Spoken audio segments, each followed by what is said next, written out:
comme je l'avais annoncé ce matin, nous allons reprendre avec Maître Raphaël Maillet, qui, donc, entre autres, je rappelle, est spécialisé en droit de la santé et dans la défense des personnes atteintes de maladies mentales et victimes d'hospitalisation sous contrainte. Et ensuite, donc, on va procéder comme ce matin, une intervention, puis ensuite les questions de la salle. Merci. Bonjour à tous. Alors, merci de votre invitation pour parler des questions de contention en milieu psychiatrique et au regard de la loi. Alors, pour compléter la présentation qui a été faite, je suis... Ouais. Je vais approcher. C'est bon? Ouais.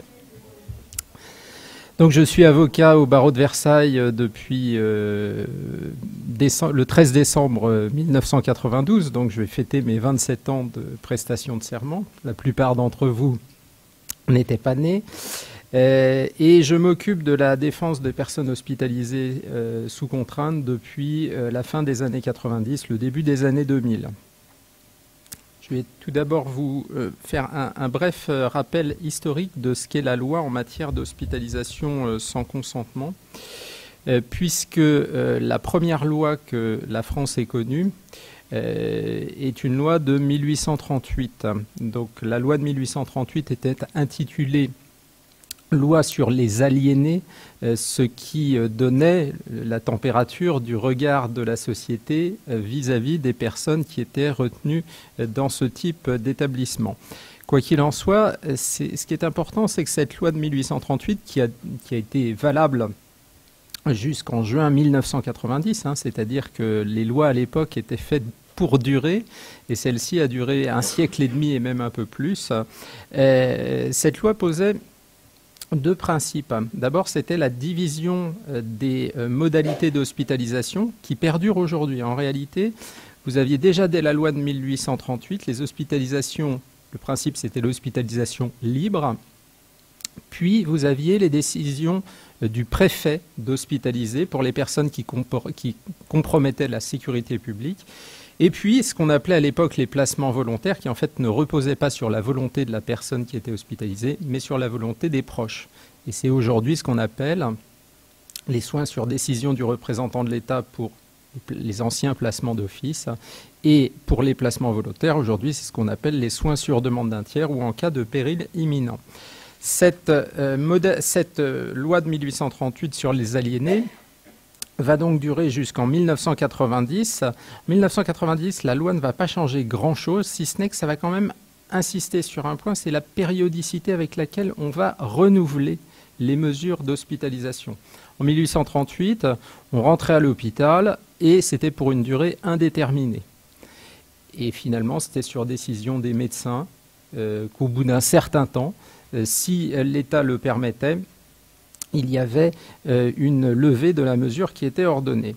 En 1990, alors il y a une évolution quand même qui est importante d'un point de vue médical, c'est que les traitements des maladies psychiques, les psychotropes, ont vu le jour entre ces deux dates et que la périodicité également de révision des mesures est induite par le fait que certains traitements entraînent une stabilisation de l'état psychique au bout d'un certain temps, au bout de 3 semaines, 1 mois.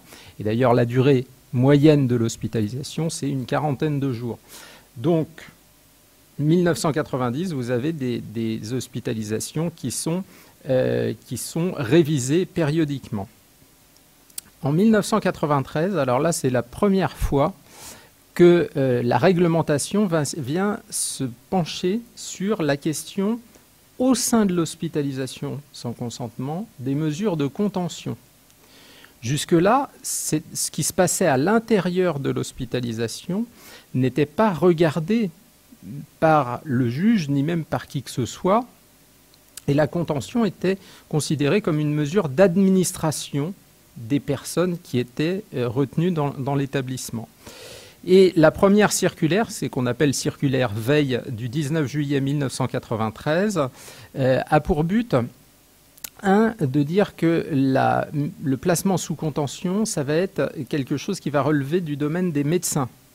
Donc c'est important parce qu'avant, ce n'était pas nécessairement les médecins qui décidaient de la contention, du placement sous contention.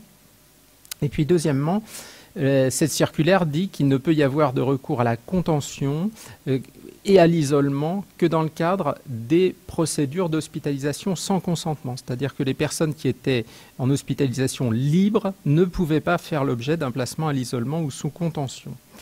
1998, là c'est une date importante puisque au-delà de cette circulaire, c'est la première fois qu'une recommandation des autorités sanitaires va fixer un recueil des bonnes pratiques en matière de recours à l'isolement et à la contention. Alors on parle de recours à l'isolement et à la contention, ce n'est pas la même chose. L'isolement, c'est être privé des contacts avec l'extérieur. La contention, c'est être attaché. Globalement, c'est ça la différence. Et après, vous le verrez, il n'y a pas en principe de contention sans isolement, encore que la réglementation soit un petit peu souple sur un point. Donc cette recommandation de juin 1998, à l'époque c'est l'ANAES, c'est ANAES, qui établit une recommandation. Si vous tapez sur Internet recommandation ANAES juin 1998, on va établir un référentiel des bonnes pratiques. Alors, ce référentiel des bonnes pratiques, il va consacrer le principe qu'il n'y a pas d'isolement et de contention sans mesure de contrainte légale. Il ne peut pas y avoir non plus de recours à la contention ou à l'isolement de manière punitive, parce que ça, c'était une question qui pouvait se poser et qui se pose toujours, d'ailleurs, de recours punitif à la contention ou d'économie de moyens. En réalité, le guide des bonnes pratiques a aussi pour but d'harmoniser les pratiques des établissements hospitaliers. Parce que pour avoir été amené à défendre des personnes qui ont été hospitalisées à travers toute la France, il y a une chose que je peux bien vous dire, c'est que vous êtes très différemment pris en charge d'un hôpital à l'autre, et même parfois dans un même hôpital, d'un pavillon à l'autre. Pavillon, c'est une unité de soins des patients hospitalisés en psychiatrie. Donc ça, c'est quelque chose de très important à savoir, c'est qu'il n'y a pas du tout d'homogénéité au moment où il y a cette recommandation de bonne pratique de 1998. Cette recommandation de pratique va acquérir une valeur réglementaire et que vont lui reconnaître les tribunaux. Et puis vous avez une décennie entre 2000 et 2010 où l'échafaudage juridique de l'hospitalisation va complètement se transformer. Puisque jusqu'en 2000, on considérait finalement que l'hospitalisation, c'était une mesure de soins, mais très secondairement, une mesure de restriction et de privation de liberté. Et à partir de 2000, les choses s'inversent et on va considérer, en premier lieu, le législateur va considérer que c'est une mesure restrictive ou privative de liberté et donc il va falloir prendre un encadrement juridique. En 2000, quand il y a la création du juge des libertés et de la détention. Alors, pour ceux qui avaient suivi ces débats à l'époque, le juge des libertés et de la détention avait été créé pour être un contrepoids au pouvoir des juges d'instruction qui avaient le pouvoir de placer en détention des personnes dans le cadre des instructions. Et puis, il y a 2-3 affaires qui n'ont pas très exactement donné les résultats escomptés en cette matière. Et on a dit, il faut que ce soit un juge indépendant. À ce moment-là, on transfère la contestation qu'on peut former de son hospitalisation, qui existait depuis la loi de 1838, mais c'était devant le président du tribunal de grande instance, et je peux vous dire, à l'époque, pour avoir connu cette époque antérieure, les présidents de tribunaux de grande instance ne savaient même pas qu'ils avaient cette compétence. Il y avait extrêmement peu de saisines, et le juge des libertés de la détention va avoir la compétence pour statuer sur ces questions de levée d'hospitalisation, comme sur les questions de détention provisoire. Donc c'est montrer que le législateur, à ce moment-là, considère que l'hospitalisation sans consentement est une privation de liberté. En 2007, il y a la création d'une institution dont vous avez peut-être entendu parler, qui est le contrôleur général des lieux de privation de liberté. Quand il y a eu la création de cette autorité administrative indépendante, au départ, c'était on voulait imiter ce qui se passait en Angleterre. En Angleterre, qu'est-ce qui existait comme institution? C'était l'inspecteur-chef des prisons. Et au départ, dans les projets, l'idée c'était qu'on ait un contrôleur général des prisons. Et puis ça a été étendu aux autres lieux de privation de liberté, et on va intégrer dans le périmètre d'activité du contrôleur général des lieux de privation de liberté les établissements psychiatriques qui ont la possibilité de retenir des personnes sans leur consentement. Et puis en 2010-2011, vous avez la judiciarisation des hospitalisations sans consentement. L'hospitalisation sans consentement, statistiquement, ça représente 80 000 décisions par an. 80 000 décisions d'hospitalisation sans consentement en France, ce qui en fait donc le mode de privation de liberté numériquement le plus important en France. Par rapport au nombre de détenus, il y a entre 50 et 60 000 détenus, et vous avez entre à peu près 80 000 décisions des juges des libertés et de la détention en matière d'hospitalisation sans consentement. Et donc en 2010, par le biais de questions prioritaires de constitutionnalité, et alors là c'est intéressant de savoir comment est arrivée la réforme en fait, puisque cette réforme est venue par le biais d'associations d'usagers, de patients ou d'anciens patients en psychiatrie, qui, sans aucun relais dans les professions judiciaires, sans aucun relais dans les parlements, dans les deux chambres du Parlement, eh bien, ont forcé le bras du législateur en introduisant des questions prioritaires de constitutionnalité qui sont entrées en 2010, le 1er mars 2010. On avait tous, les avocats qui s'occupaient de cette question à l'époque se comptaient sur les doigts d'une seule main. Et donc nous avions préparé les questions prioritaires de constitutionnalité qui ont forcé le législateur à faire contrôler toutes les hospitalisations sans consentement par le juge des libertés et de la détention, dès lors que l'hospitalisation dure au moins 12 jours. Et puis, là, on a le cadre juridique. Donc, 2000 à 2011, on considère que l'hospitalisation sans consentement n'est plus, à titre principal, une mesure de soins, mais c'est au regard de la loi, et je dis bien au regard de la loi, ce qui n'est pas le regard du soignant, bien évidemment, vis-à-vis du soignant, c'est une mesure de soins, mais vis-à-vis du législateur, ça va prendre la forme, la carapace d'une mesure de restriction ou de privation des libertés.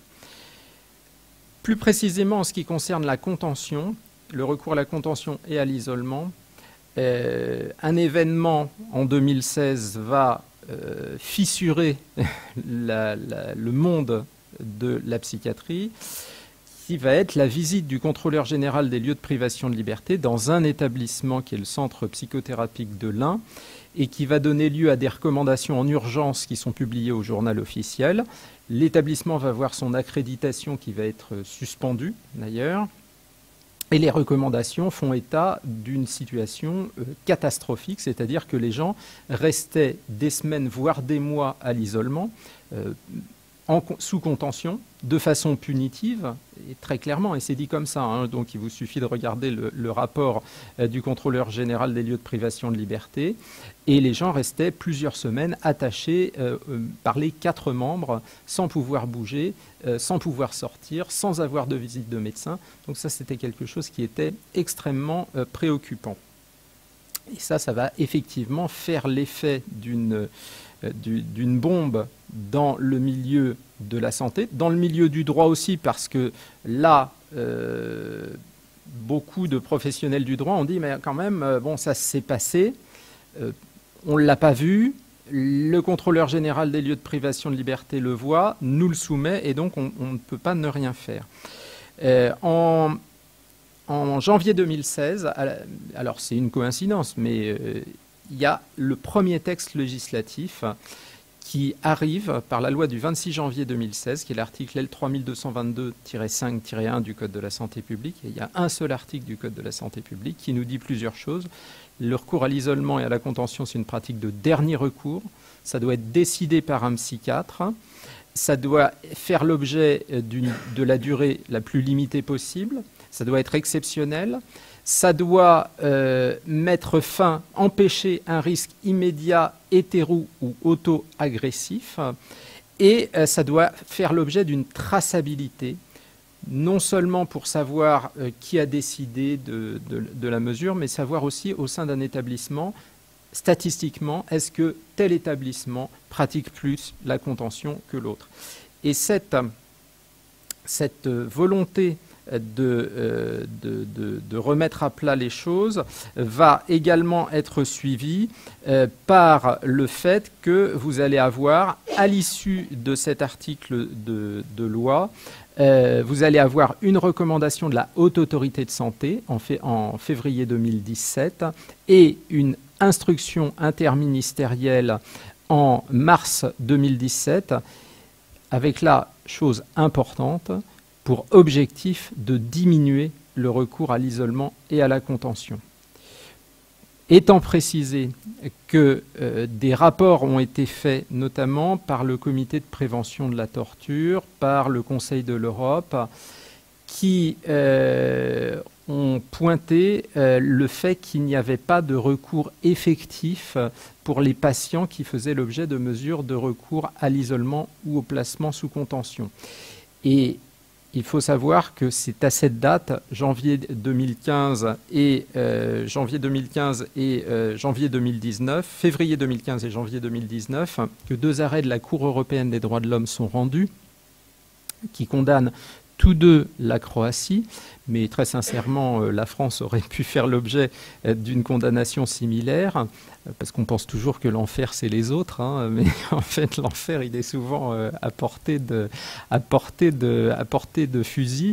La Croatie est condamnée parce que les personnes qui sont placées sous contention, soit n'ont pas pu voir d'avocat, soit ont bénéficié d'un avocat pot de fleurs qui n'avait fait aucune observation, soit n'ont eu aucun recours procédural contre le placement à l'isolement. Voilà l'état historique, mais qui vous permet de comprendre comment il y a eu cette évolution du regard du professionnel du droit sur les mesures d'hospitalisation et au sein de ces mesures d'hospitalisation sans consentement sur le recours à l'isolement ou à la contention. Alors, je vais vous parler maintenant dans un premier temps de l'usage de la contention et de son cadre légal.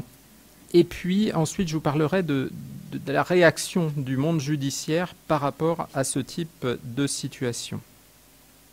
Alors, vous avez donc, en termes de cadre légal, d'un point de vue de la loi, si on prend la loi au sens strict du terme, si je parle à des non-juristes, la loi, c'est ce qui est voté par le Parlement.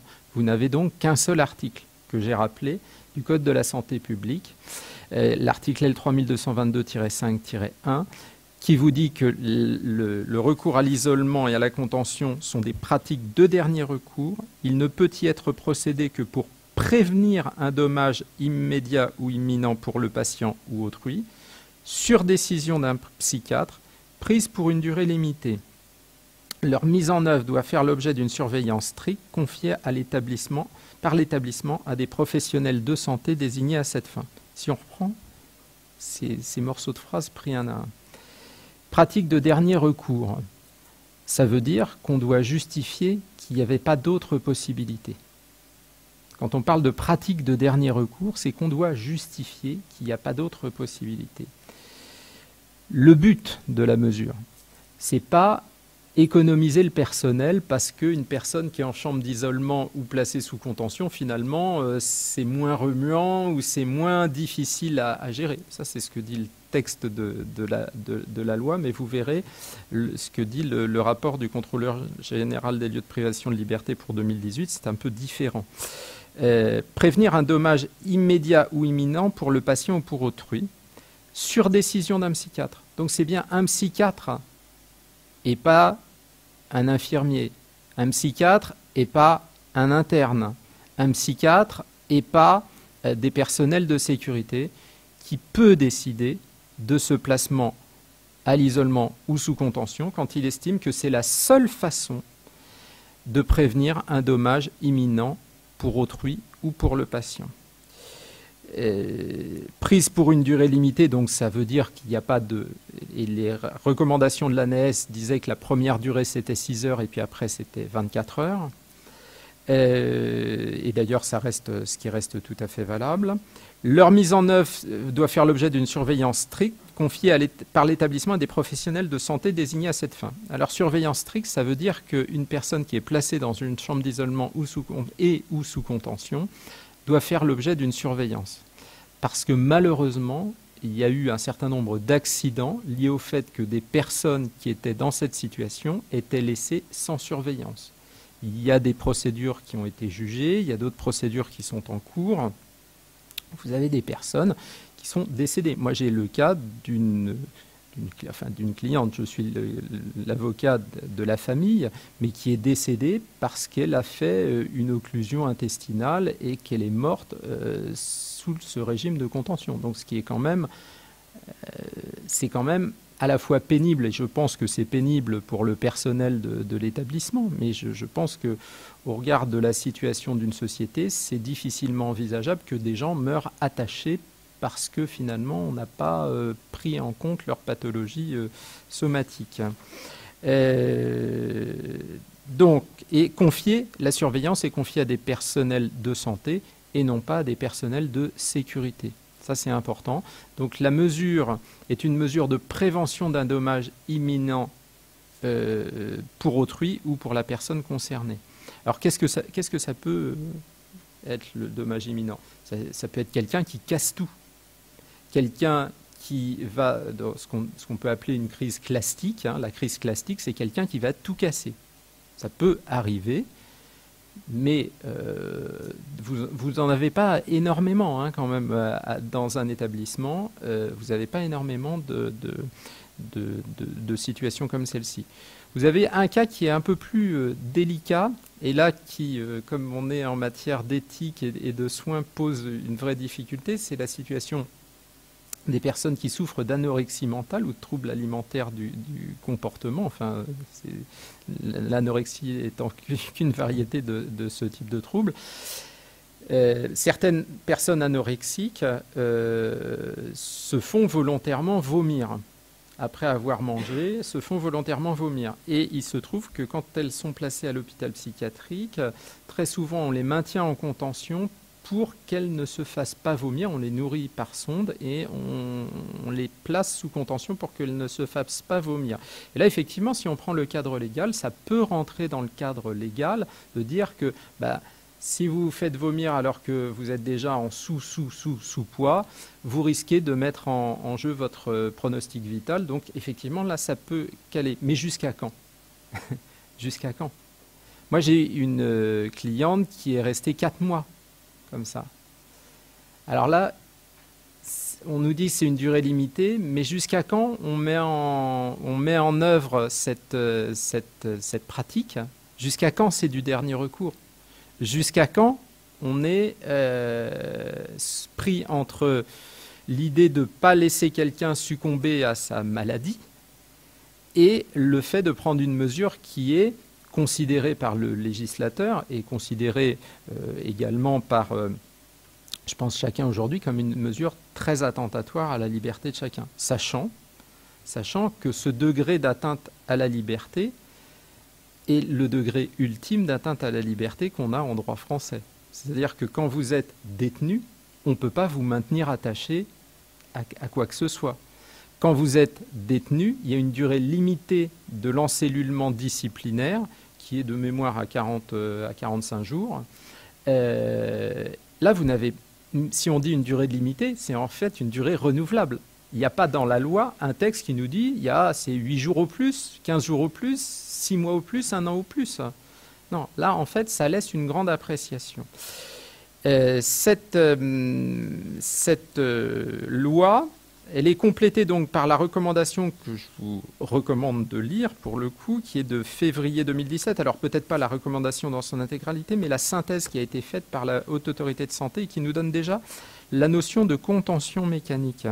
Contention mécanique, c'est l'utilisation de tout moyen, méthode matérielle ou vêtement empêchant ou limitant les capacités de mobilisation volontaire de tout ou partie du corps dans un but de sécurité pour un patient dont le comportement présente un risque grave pour son intégrité ou celle d'autrui. Donc, une limitation de la motricité pour éviter un dommage. Alors, Je vous dis, la règle générale, c'est que la contention, et c'est développé dans la recommandation de la HAS, la contention se fait dans une pièce qui s'appelle une chambre d'isolement. Alors, mais il y a une réserve, c'est que pour certains patients, la recommandation prévoit qu'il peut y avoir des contentions mécaniques par vêtement de contention. Le vêtement de contention, en fait, c'est très simplement une veste de contention où vous avez les bras qui sont maintenus le long du corps, donc ce qui empêche pour certains de se faire du mal, de s'arracher les cheveux, de s'arracher la peau. Donc ça, c'est des choses qui peuvent exister à titre encore plus exceptionnel. Alors, ça, c'est l'approche légale, mais il y a un problème dans la loi, c'est que on fixe des règles, mais la loi ne prévoit pas de sanctions.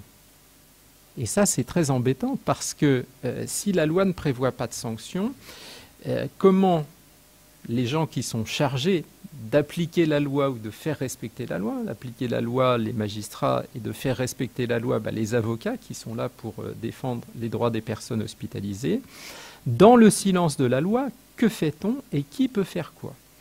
Alors il y a une règle qui est très simple, qui fait que si on intervient après coup, on peut à tête reposée regarder si la mesure de contention a été ou non dans les clous qui sont fixés par la loi. Et si on n'est pas dans les clous fixés par la loi, si par exemple la mesure n'a pas été décidée par un psychiatre, si par exemple elle n'a pas été décidée, pas été renouvelée tous les 24 heures, si par exemple elle a été utilisée pour une mesure qui n'était pas une mesure de dernier recours, eh bien là, il y a une possibilité après coup d'agir pour l'indemnisation du préjudice résultant de cet usage non prévu par les textes de la contention. Mais la question la plus délicate, elle n'est pas là. C'est quel est le recours et qu'est-ce qu'on peut faire quand une personne est dans le temps de son placement sous contention. D'abord, il y a un principe qui est prévu par la loi, c'est que cette personne, elle doit pouvoir librement communiquer avec son avocat. Mais imaginez bien que la personne qui est sous contention n'a pas d'accès ni au téléphone ni à quoi que ce soit. Donc ça, c'est un vrai sujet, et ce vrai sujet d'autant plus que, contrairement à la mesure d'hospitalisation elle-même, qui doit être contrôlée dans les 12 premiers jours et après tous les 6 mois par le juge des libertés de la détention, le recours à la contention, il n'y a pas de procédure de validation prévue par le juge. Le recours à la contention ne fait pas l'objet, s'il n'y a pas d'autres contentieux en cours, d'une procédure spécifique devant le juge des libertés de la détention. Et c'est pour ça que, devant le juge des libertés de la détention à Versailles, notamment, je dis notamment à Versailles parce que d'autres barreaux l'essayent aussi, mais à Versailles, nous avons eu en octobre 2016 la première décision qui a levé une mesure d'hospitalisation parce que les règles du recours à la contention n'étaient pas respectées. Alors, c'est vrai que le texte ne le prévoit pas, mais quand le juge des libertés de la détention est saisi, aucun texte lui donne le pouvoir de lever la contention ou de lever l'isolement. Aucun. Et il tire son seul pouvoir, c'est je maintiens la mesure ou je lève la mesure. Et à Versailles, le raisonnement qui est appuyé par les avocats du groupe d'intervention en matière d'hospitalisation est le suivant. Le juge, par la Constitution et par les décisions du Conseil constitutionnel, il est le gardien des libertés individuelles en application de la Constitution. La contention ou l'isolement, c'est une atteinte à la liberté individuelle, d'un degré d'ailleurs très élevé sur l'échelle des atteintes à la liberté individuelle. Et cette atteinte à la liberté individuelle, soit vous estimez, en cas de non-respect, on va poser comme principe que les règles n'ont pas été respectées, si vous estimez que vous ne pouvez rien faire alors que les règles relatives à la contention ou à l'isolement ne sont pas respectées, eh bien vous ne respectez pas la mission que la Constitution vous donne, c'est-à-dire veiller au respect des libertés et droits individuels. Et ce raisonnement a été suivi et est suivi depuis par la Cour d'appel de Versailles, et devrait prochainement faire l'objet de décisions de la Cour de cassation sur ce point. Et là, on verra. Moi, je ne m'avance pas sur ce que pourrait être. Il y a déjà eu 2 pourvois qui finalement se sont prononcés sur d'autres questions annexes et qui n'ont pas statué sur cette question. Mais en tout cas, voilà ce qu'il en est. Voilà de la faisabilité et du rôle extrêmement important des avocats en la matière. Les avocats sont les défenseurs des personnes qui sont hospitalisées et veillent au respect de leurs droits et libertés. Si le rôle de l'avocat se résume à celui qui peut être évoqué dans un film qui a donné lieu à débat sur cette question, c'est-à-dire une plante verte qui va dire bah oui, oh, c'est dommage, mais c'est triste, mais il faut faire avec, ça, on ne sert à rien. Le juge ne sert à rien, l'avocat ne sert à rien. Là, c'est très clair. Alors que si on pense qu'on doit faire respecter le droit à l'intérieur des établissements hospitaliers, dont le travail est difficile, je le méconnais absolument pas, eh bien à ce moment-là, on a une vraie utilité qui est renforcée, et ça sera ma conclusion, puisque le temps qui m'a été imparti est limité, ça sera ma conclusion.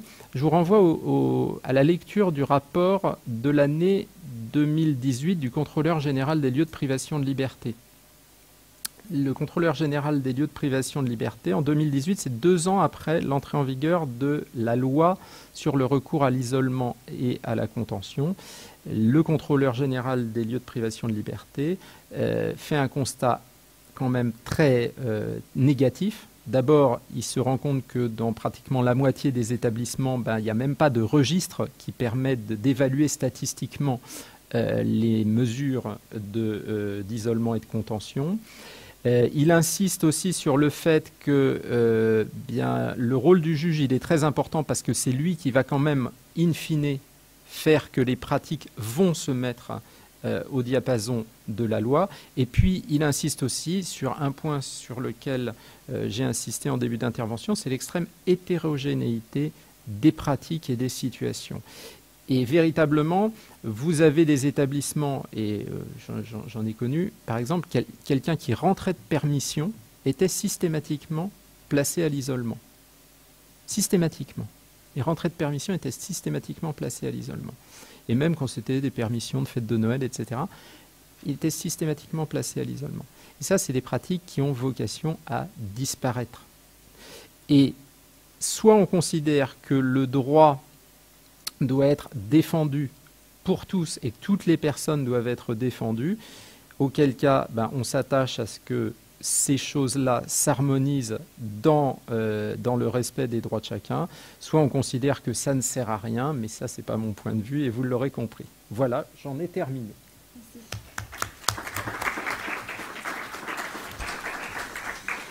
Alors, il me semble que si on veut avoir le temps de poser toutes les questions qui, à mon avis, foisonnent dans les têtes, on pourrait passer directement à ça. Peut-être qu'on pourrait... il y a une question qui revient depuis ce matin, enfin, qui est une notion, c'est le regard, en fait, qui est porté sur ces personnes qui sont mises en contention, sur le fait qu'on parlait beaucoup des libertés fondamentales, des droits qui sont bafoués, et peut-être réfléchir aussi sur ce regard parce qu'on doit protéger ces personnes d'elles-mêmes pour les autres. Est-ce qu'il n'y a pas justement une espèce parfois de conséquences négatives où on doit la protéger, donc on va pas peut-être lui demander, on va pas faire trop attention à ses droits et justement bafouer sa dignité et la regarder non plus comme une personne humaine, mais comme quelque chose qu'il faut arrêter. Voilà, c'est une piste. Donc à vous la parole.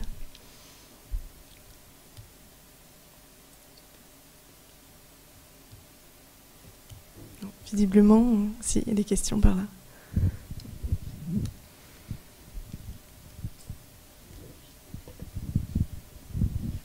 Oui, bonjour.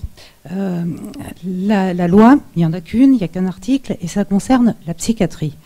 Or, dans les établissements pour personnes âgées dépendantes, la contention, c'est très répandu, et on est complètement pas dans ce que prévoit la loi, quoi.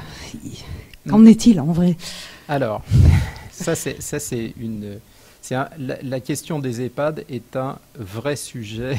C'est un vrai sujet de société qui concerne le regard. Alors, il y a ce que vous disiez à l'instant, c'est-à-dire le regard qu'on porte sur des personnes fragiles, parce qu'il faut bien avoir tous à l'esprit que, avant tout, les personnes hospitalisées en milieu psychiatrique sont des personnes fragiles et pas les envisager d'abord comme des personnes qui présenteraient un danger, ce qui d'ailleurs statistiquement est faux. Pour répondre, parce que je ne veux pas esquiver la question des EHPAD qui est très importante.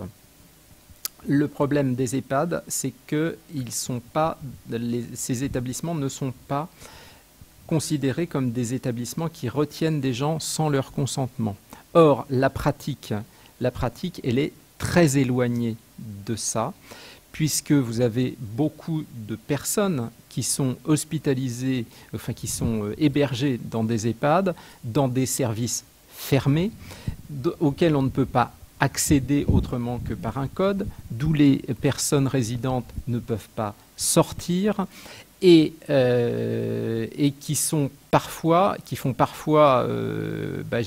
j'en ai été témoin, l'objet de mise sous contention dans des conditions qui ne m'ont pas l'air très exactement normées et à la libre initiative de personnel qui parfois prennent des draps pour attacher une personne à un siège pour qu'elle ne puisse pas bouger.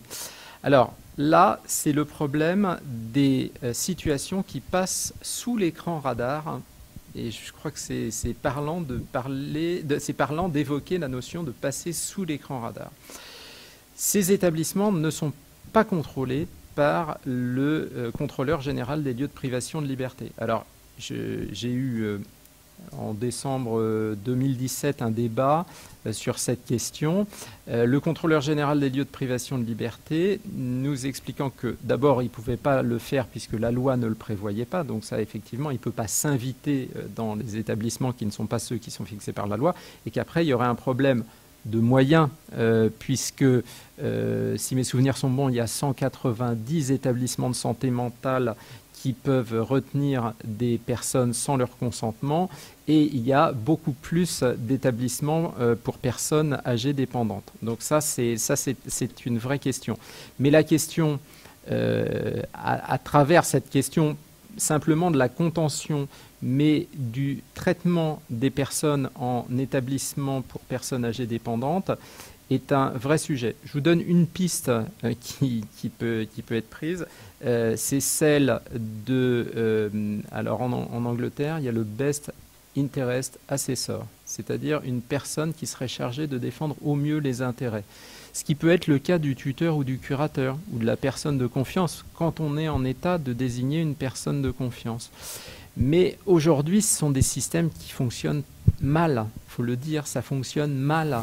D'abord parce qu'on n'a pas, en France, dans l'administration, on n'a pas la culture de la médiation. C'est très clair, on n'a pas la culture de l'élément extérieur. L'élément extérieur est perçu comme un perturbateur, entre guillemets. Hein. C'est comme ça dans la culture française.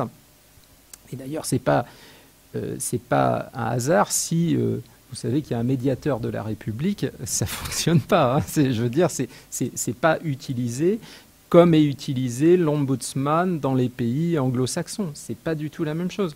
Dans les pays anglo-saxons, vous avez une habitude d'autorité indépendante de médiation. En France, ce n'est pas le cas.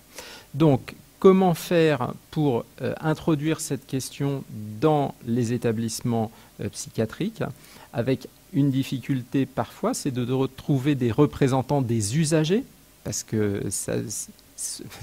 les représentants des usagers, soit c'est des gens qui ne connaissent pas la psychiatrie ou n'ont pas vécu l'hospitalisation psychiatrique, alors là l'intérêt est limité. L'intérêt est limité. Si vous n'avez pas été dans la situation de, l'intérêt est limité. Soit ce sont des personnes qui ont été hospitalisées et auquel cas, les établissements ne sont pas toujours très volontaires pour intégrer des personnes qui ont fait l'objet d'hospitalisation dans leur structure de médiation. Parce qu'il y a effectivement une commission de représentation des usagers. Hein, sur le papier, ça existe. Mais ce que dit le rapport du contrôleur général des lieux de privation de liberté, c'est de dire que les commissions départementales des hospitalisations psychiatriques, qui sont cette institution qui devrait être l'institution médiatrice de régulation, ils ont constaté que dans un département sur deux, elle n'existait même pas sur le papier. Donc c'est pour dire qu'il y a quand même... Moi je pense, et moi je vous donne le fond de ma pensée, c'est que en France, on n'arrive pas à la médiation, de cette façon. Je pense beaucoup plus que les progrès peuvent se faire par la défense des droits, par le fait aussi qu'il y ait un contrôle juridictionnel. Et quand on permettra à un juge d'avoir un regard sur ce qui se passe à l'intérieur des établissements pour personnes âgées dépendantes, là je pense que les pratiques changeront. Il y a aussi, il n'y a pas que ces questions de contention qui à la limite sont plus ou moins quelque chose qui peuvent se rattacher à un souci thérapeutique, hein. Mais je mets bien beaucoup de guillemets. Mais par exemple, le fait que des personnes qui sont atteintes de la maladie d'Alzheimer ne puissent pas sortir au risque de partir dans les champs en chemise de nuit, ça, c'est des choses qui existent, hein. Faut pas être manichéen non plus. Ce sont des choses qui existent. Mais le fait qu'aucun juge dise que c'est adapté, que personne surveille, là, ça laisse la place à toutes les dérives. Et s'agissant de ce qui peut se passer dans les établissements pour personnes âgées, il y a aussi un certain nombre de cas de maltraitance physique, de maltraitance sexuelle, qui sont soit jugés, soit en cours de jugement. Et sans trop dire ce qu'il y a à l'intérieur des dossiers, on est quand même un peu effaré. On est quand même un peu effaré de voir... Parce qu'il n'y a pas de contrôle effectif. Mais ça, ce que vous disiez tout à l'heure était très juste, c'est-à-dire que s'il peut se passer ce genre de choses, c'est parce que le regard de la société permet qu'il s'y passe ce genre de choses. Oui.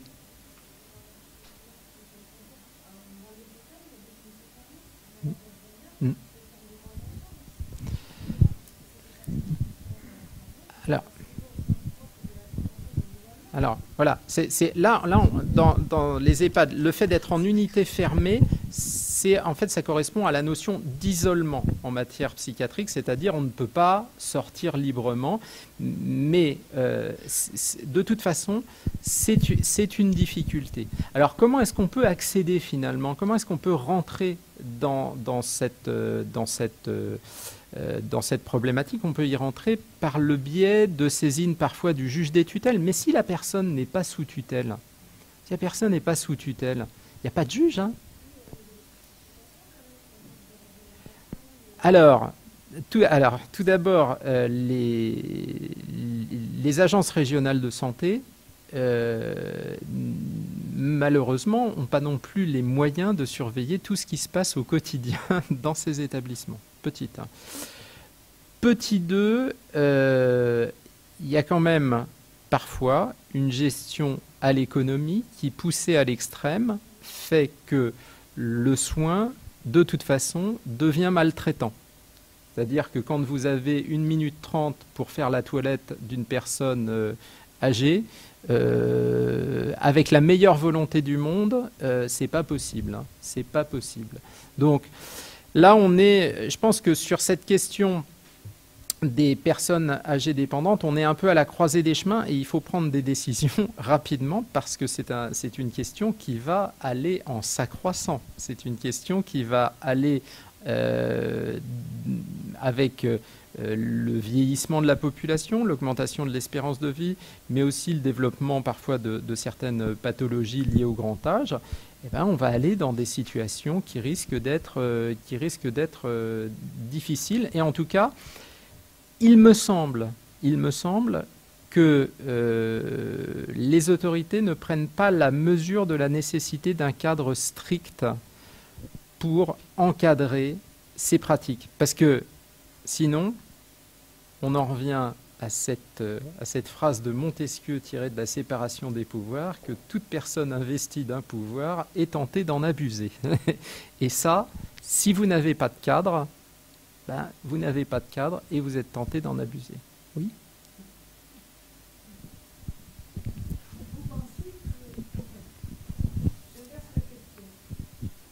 Quand je vous entends parler, par exemple, j'ai l'impression qu'il y a une augmentation des abus. J'étais infirmière en psychiatrie. Voilà, je travaille plus, je suis à la retraite. Je ne dis pas qu'il n'y avait pas d'abus, hein, loin de là. Enfin, il y avait des abus de mise en chambre d'isolement, voilà, de punitive et tout ça. Quand vous parlez de problèmes sexuels, par exemple, il me semble qu'il y avait un infirmier qui pouvait être réputé, mais c'était des bruits qui couraient, on n'en savait trop rien. Je dis ça, pas ça pour pardonner, hein, mais il me semble que les abus sont beaucoup plus, ils sont beaucoup plus repérés. Mais ça me donne aussi l'impression c'est grossier ce que je vais dire, mais qu'il y a presque une sorte de parallèle entre plus on a contrôlé, au fond, plus on a donné des idées aux gens d'abuser. Enfin, j'exagère sûrement, enfin, je sais pas, mais non, finalement, autant le mettre les pieds dans le plat. Quoi. Ouais, voilà. Moi, je crois pas. Je crois que alors, est-ce qu'il y a plus d'abus qu'avant? Je sais pas. Moi, ce que je sais, c'est que si les hospitalisations en psychiatrie font l'objet d'un contrôle systématique, on sait que la personne va se retrouver avec un avocat et que quand l'avocat, moi je vais vous expliquer comment ça se passe chez nous. L'avocat, il arrive une demi-heure à 1 heure avant le juge et il s'entretient personnellement avec chacune des personnes hospitalisées et au travers des questions qu'il lui pose. On ne pose pas des questions en droit parce que, je vais dire, on sait faire et parfois la personne hospitalisée, on lui dit juste, voilà, on va soulever tel moyen et ce n'est pas une discussion juridique. Mais par contre, on passe beaucoup de temps à savoir comment se passe l'hospitalisation.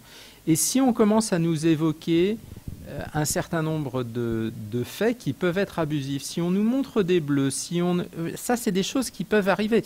Et ça, on le repère parce qu'il y a un contrôle.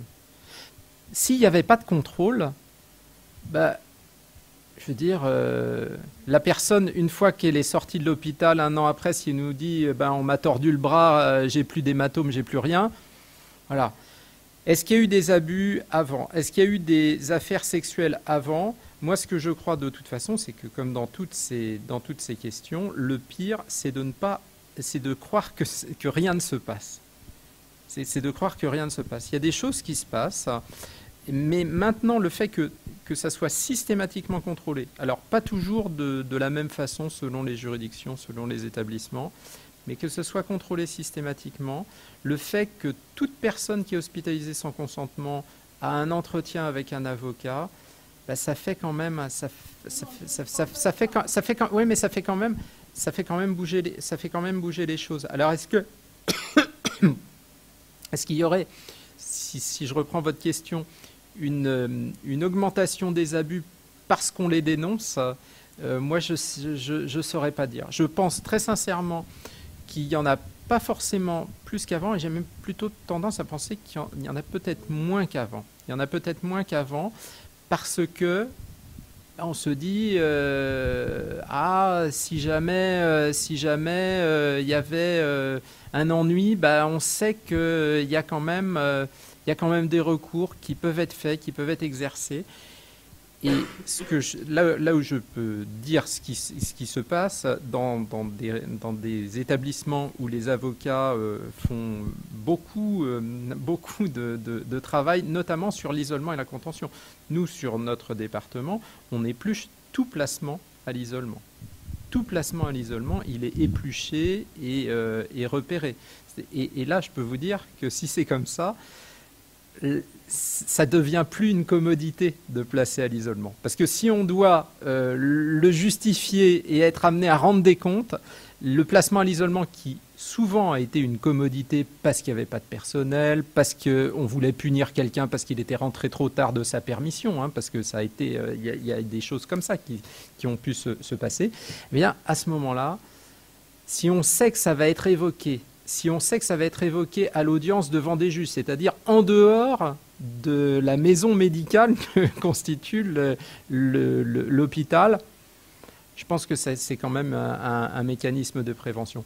Et c'est là où je dis que quand on est un établissement qui pratique l'isolement, qui pratique la contention, mais qui n'est pas sous l'écran radar de la chose, là c'est très dangereux.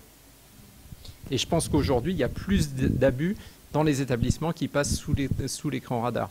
Et notamment, il y a une chose dont je n'ai pas parlé là, mais c'est le fait que, par exemple, pour l'hospitalisation des mineurs, il y a un grave dysfonctionnement parce que la loi considère que lorsque les parents qui sont les responsables légaux demandent l'hospitalisation de leur fils ou leur fille mineure, c'est une hospitalisation libre. Donc à 17 ans et demi, si des parents demandent l'hospitalisation de leur enfant, c'est une hospitalisation libre, ça passe sous les écrans radars.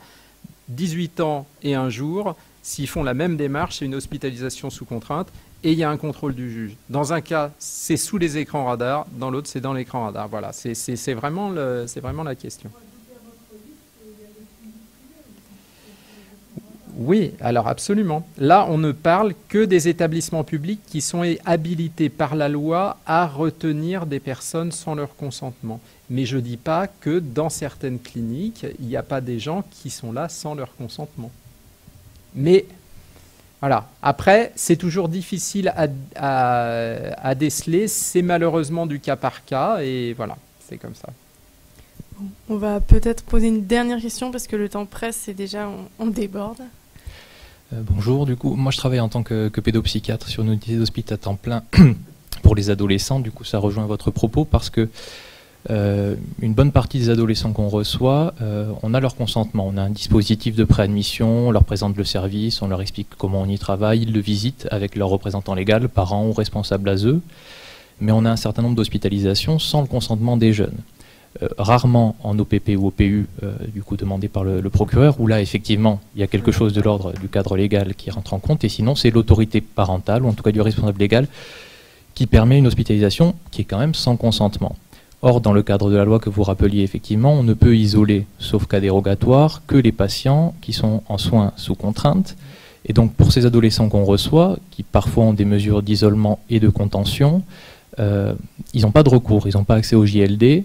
Le seul recours qu'il pourrait y avoir, c'est le JE, qui a des missions un peu particulières, aider justement l'adolescent à grandir dans des bonnes conditions. Mais en même temps, ils sont démunis, et pour ces jeunes qu'on reçoit, avoir recours à un courrier adressé au JE, on se doute bien qu'ils ne le font pas. Du coup, est-ce qu'on est hors la loi parce qu'on n'est pas tout à fait dans les clous? Comment on s'en débrouille de cette question? Quel recours peuvent avoir ces adolescents? Non, là on est clairement dans ce que j'appellerais une zone grise, parce que l'établissement en lui-même peut accueillir des jeunes qui feraient l'objet d'une hospitalisation sans leur consentement. Alors l'OPP, pour ceux qui ne sont pas juristes, c'est l'ordonnance de placement provisoire que le procureur de la République prend. C'est-à-dire que l'autorité judiciaire peut placer un enfant dans une structure hospitalière pour des troubles psychiques, mais pas forcément d'ailleurs. Hein. Vous avez par exemple des enfants dont les parents ne veulent pas qu'ils soient soignés ou opérés, et c'est le même mécanisme. Pour les jeunes qui sont en hospitalisation dite libre, il n'y a pas de recours prévu au juge des libertés et de la détention.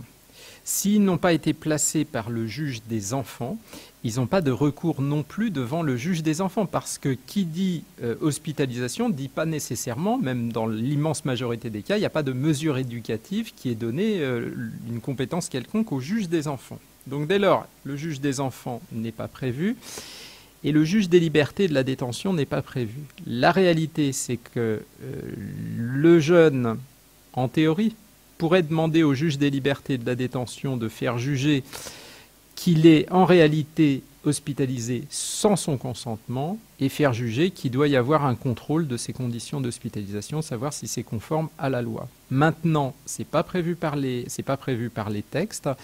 Simplement, la Cour de cassation, dans un arrêt de 2015, a reconnu au juge des libertés et de la détention le pouvoir de requalifier la situation devant laquelle il se trouve. À l'époque, c'était la question, est-ce qu'on est en programme de soins ou est-ce qu'on est en hospitalisation complète, puisque un établissement, pour contourner la levée de l'hospitalisation complète, avait fait un programme de soins avec une sortie, une demi-journée par semaine. Donc ce qui n'était pas très exactement un programme de soins, mais une hospitalisation quasi complète. Et là, dans ce cas-là, le JLD avait dit non, c'est une hospitalisation complète, bien que ce soit intitulé programme de soins. Mutatis mutandis, comme dirait la Cour européenne des droits de l'homme, on pourrait en déduire qu'un juge des libertés et de la détention pourrait considérer qu'il est face à une hospitalisation sans consentement, parce que le consentement n'est pas celui de la personne hospitalisée, mais celui de ses parents. Alors, sur le plan indemnitaire, ça ne pose pas de difficulté, c'est-à-dire que vous pouvez faire juger qu'une hospitalisation demandée par les parents a été en réalité une hospitalisation sans consentement. Maintenant, la difficulté pour vous, établissement, c'est de dire s'il y a une nécessité de placement à l'isolement, là, vous n'avez aucun cadre légal pour le placer à l'isolement. Et ça, il n'y a pas de possibilité. Sauf à demander, parce que ça c'est ce que prévoyait la circulaire Veil de 1993, sauf à saisir le procureur de la République d'une demande de placement provisoire, auquel cas ça vous donne un cadre légal et ça vous donne une possibilité. Mais là, vous n'avez pas, dans un délai de 3-4 heures, vous n'avez pas la possibilité d'avoir votre décision qui donnerait un cadre légal contraignant, seule possibilité pour pratiquer, pour recourir en cas de nécessité à l'isolement ou à la contention. Sachant que la contention sur les jeunes enfants, dans certains cas, peut être quand même extrêmement préjudiciable à terme, hein, puisque ça a été un des sujets du centre psychothérapique de l'Ain, puisqu'il pratiquait notamment la contention sur des enfants ou adolescents, en disant très clairement, hein, moi j'ai vu les documents, c'est il faut manier la carotte et le bâton. Donc, mais c'est écrit texto comme ça, hein. Il faut manier la carotte et le bâton. Donc, on n'était pas, encore une fois, très exactement dans ce que prévoit la loi. Et puis après, il y a aussi une question plus générale, et vraiment là j'en aurais terminé par là parce que je sais que j'ai dépassé et que je suis très bavard. Il y a une question que quand j'ai des avocats qui veulent s'inscrire au groupe de défense des personnes hospitalisées, il y a 28 avocats à Versailles qui le font. C'est pas beaucoup parce que c'est sur un barreau de 800 personnes. Hein. Donc je leur dis 3 choses. Il faut bien maîtriser la procédure civile. Alors là, il y en a déjà qui... Il faut bien maîtriser le droit administratif. Alors là, la deuxième partie est comme ça. Et puis la troisième partie, il faut avoir un degré d'empathie bien supérieur à la moyenne bien supérieur à la moyenne de vos concitoyens. Et là, je pense qu'on touche le creux du problème, c'est que tant qu'on ne rehausse pas le niveau d'empathie sur toutes les fragilités qui sont au travers de notre pays, je pense qu'on peut empiler des réformes, on peut faire de la technique juridique, les choses évolueront pas forcément très bien. Et ce degré d'empathie pour les fragilités au sens global du terme ne me semble pas avoir une courbe intéressante en ce moment. Mais ça peut changer. Et d'ailleurs, l'avenir nous appartient à chacun d'entre nous et ça va changer.